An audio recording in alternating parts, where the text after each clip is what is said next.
Buenas noches, mi nombre es Víctor García Belaunde. Bienvenidos a esta quinta edición de La Manzana Prohibida. Es un programa promovido por la Sociedad Secular y Humanista del Perú que busca popularizar la ciencia, sus teorías y hablar un poco de los nuevos descubrimientos, un lenguaje cotidiano y que la mayoría de gente puede entender.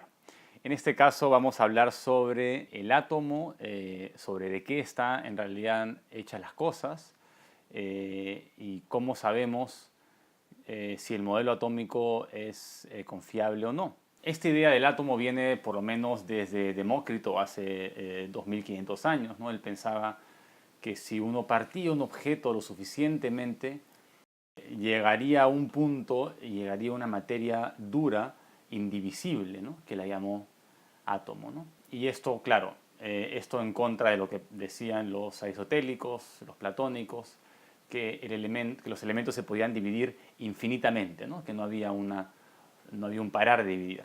No, vemos qué nos dice la ciencia moderna al respecto. En este caso tenemos como invitado especial a Modesto Montoya.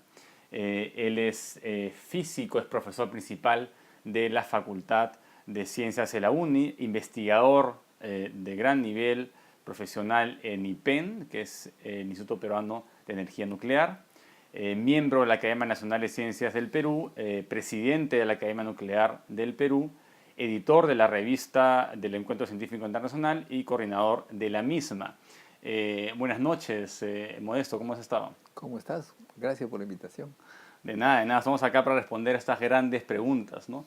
Eh, ¿Cómo Tremendas. sabemos que las cosas están hechas de átomos? ¿Cómo yo sé, por ejemplo, que esta manzana está hecha de partículas que se pensaba que eran indivisibles, ¿no?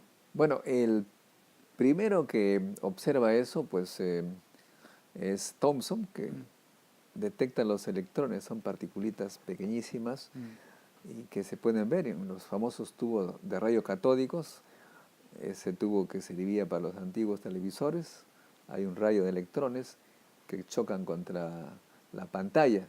Cuando uno coloca un campo magnético, un imán, digamos, cerca, hasta ahora se puede ver en los televisores viejos, con un imán las partículas se desvían, entonces la imagen cambia totalmente, o sea que hay partículas que viajan, o sea, se detectó los electrones. Luego, el otro experimento que sirvió para comprender un poco mejor fue la de Rutherford en 1919, por allí, que pensando que la materia era entonces una cosa compacta, como una especie de budín con pasitas, los electrones serían las pasitas, bombardea con partículas existentes, las partículas alfa, que en realidad son átomos de helio ionizado.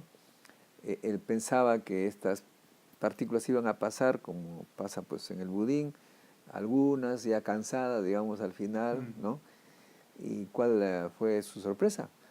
Que la gran mayoría de partículas pasaban como si que nada hubieran encontrado en el camino, y una que otra rebotaba como si que se hubieran encontrado con un muro, o sea, que es una cosa impresionante, que todas pasan como si nada y una que otra rebota como si se encontraran con un muro de plomo, digamos así. La única explicación que dio fue que en realidad la materia que parecía totalmente compacta era en realidad compuesta por núcleos pequeñísimos, rodeada de electrones que giraban alrededor.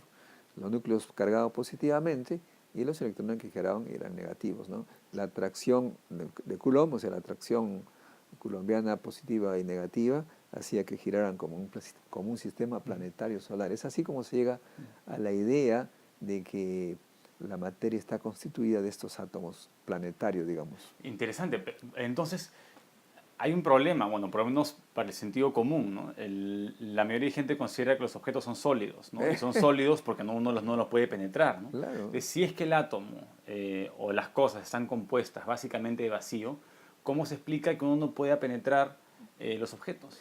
justamente eso es lo que a uno impresiona y lo entusiasma por la física, ¿no? Comprenderlo, algo que parece incomprensible.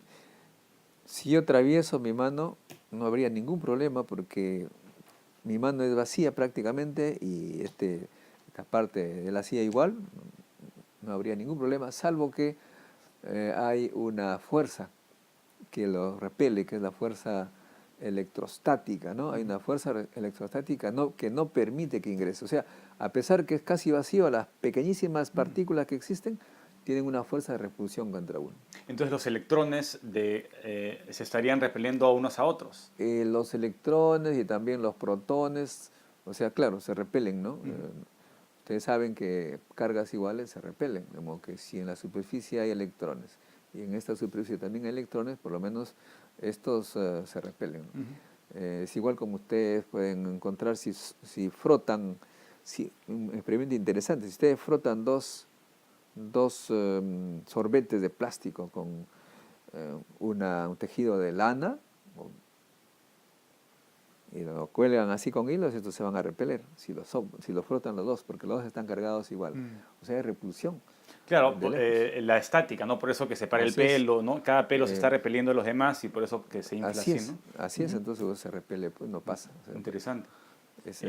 ¿Y la- cómo sabemos que cómo sabemos que el modelo atómico que tenemos actualmente es cierto? Porque no solamente es una cuestión de repulsión, sino que se habla de una estructura, ¿no?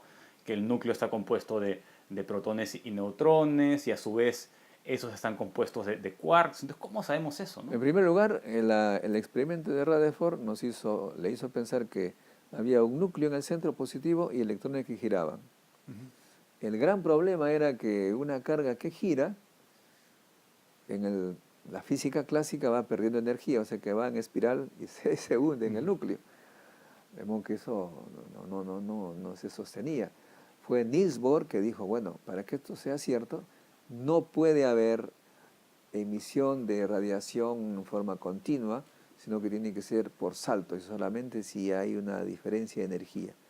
Y para ello el átomo está por niveles, como una especie de peldaños, ¿no? Que no se salta fácilmente, y cuando los peldaños están llenos ya no puede ir más abajo. Esto significaba pues que el átomo era lo que se llama ahora un átomo cuántico. ¿Y cómo uno sabe eso? Bueno, porque de los átomos sale rayos luminosos.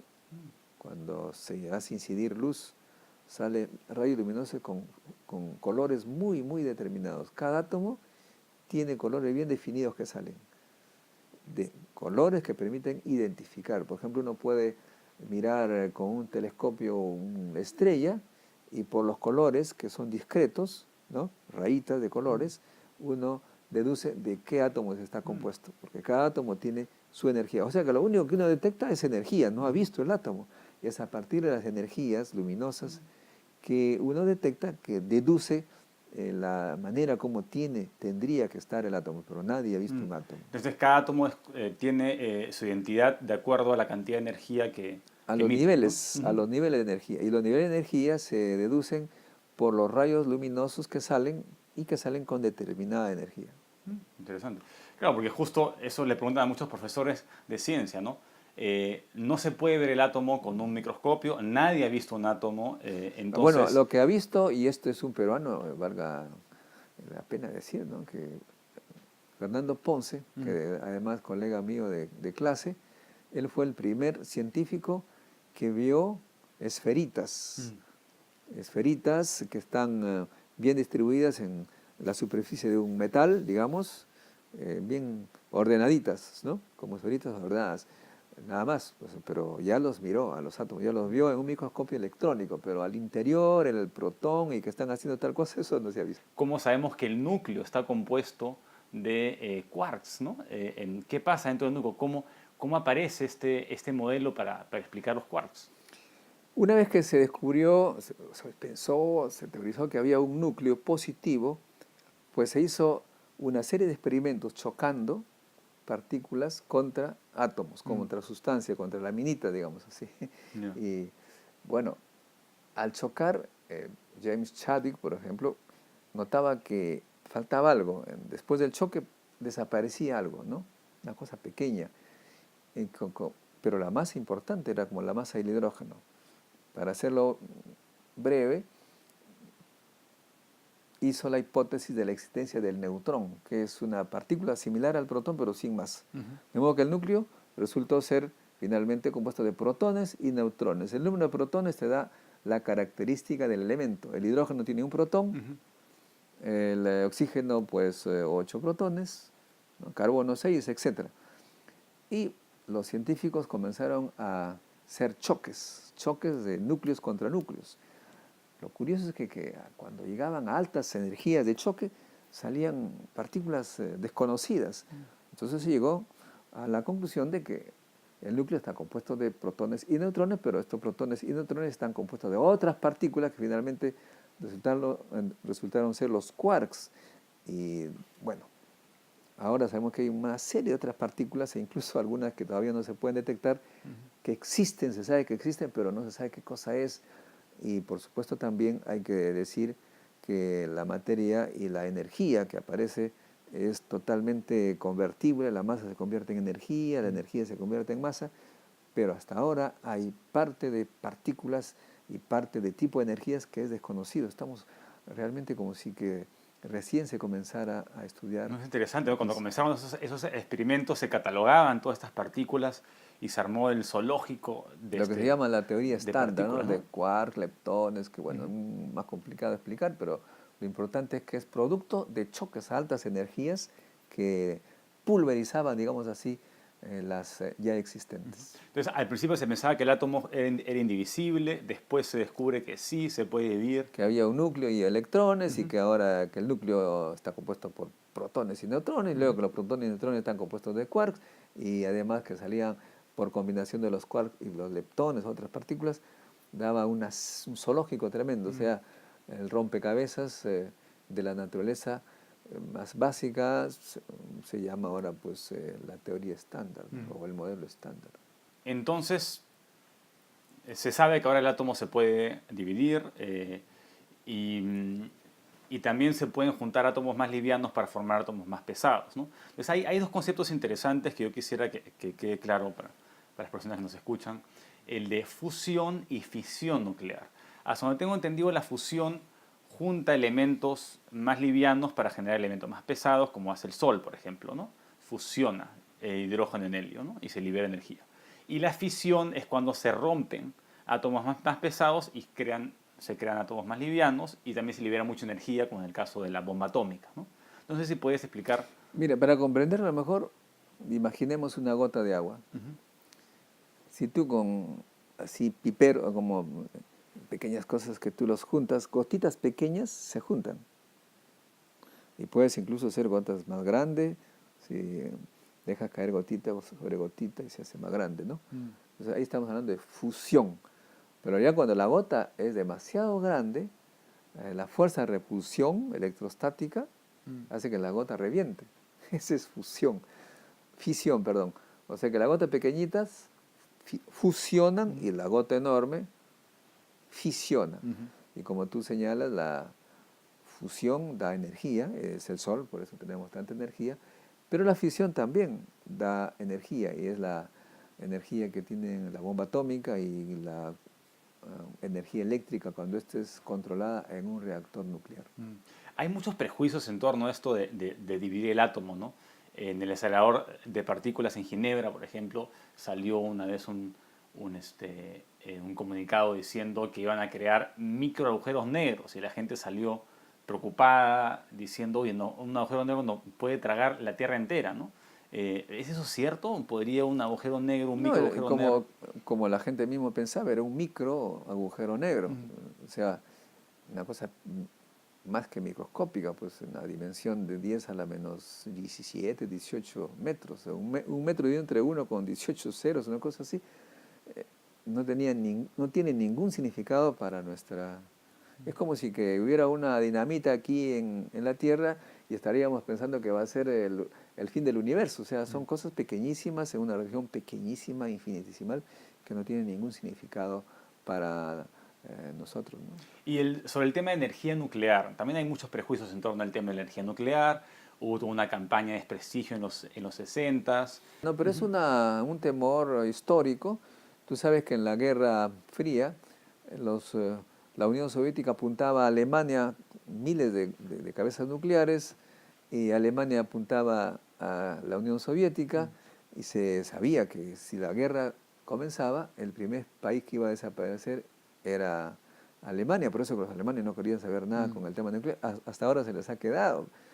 Pero desde el punto de vista del fin del mundo, al contrario, si no hay energía nuclear, vamos a estar con el fin del mundo. ¿Por qué? Porque estamos quemando petróleo, gas y carbón que ha producido ya el calentamiento global y todas las desgracias que ya sabemos. Y si seguimos en esa ruta, efectivamente va a ser el fin del mundo porque no usamos la energía nuclear, que no produce humos, no produce contaminación. Pero sí, la energía nuclear sí produce residuos radioactivos que tienen que ser manejados con cuidado. Claro, los residuos radiactivos, si tú tienes un residuo radiactivo lejos de ti no te pasa nada, lo mantienes totalmente guardado con muros, con lo que fuera, no pasa absolutamente nada. El peligro es cuando hay explosiones de un reactor, como ocurrió en Chernobyl, que es lo único que yo conozco, pues salió una cantidad increíble y no avisaron a tiempo, porque si hubieran avisado a tiempo también no hubiera pasado gran cosa. No avisaron a tiempo y la gente se irradió.